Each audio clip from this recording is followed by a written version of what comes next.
How did it get like this?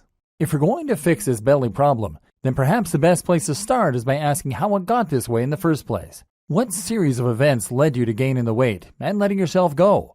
Perhaps with that knowledge, we can then reverse the process and get back on track.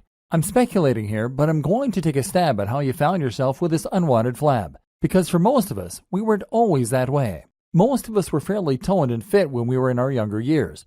But then things changed. We got older, and then we started to get more tired. Hormones don't help.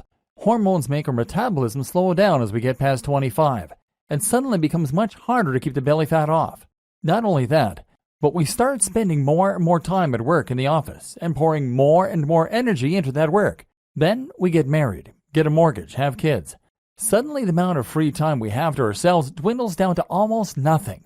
If we aren't changing nappies, answering angry phone calls after hours, coming home late, or doing the dishes, we're crashed out on the sofa, exhausted. And stress is another thing that can contribute to weight gain. Stress increases cortisol. Cortisol makes us hungry, and it stimulates lipogenesis, or fat storage. Gradually, our gym regime takes a back seat, and soon after that, our diet takes a back seat too. We start eating what is convenient and affordable, and slowly life chips away at our fitness. And it doesn't seem like a big deal either. But as we've seen, it really is, because it starts to have an effect in every other aspect of your life. If you can take back control of your gut, you can take back control of your life. So how are you going to get it back? The problem is energy, not time. Let's take a closer look at this issue and see what it really boils down to. Now, a lot of people will tell you it comes down to time. They aren't in shape because they don't have time to be in shape. Is this accurate though? I would argue not, because if you are like most people, then you have somehow still managed to watch an awful lot of TV series. Maybe you recently completed the latest season of Game of Thrones. And then there's a simple fact that you could wake up earlier.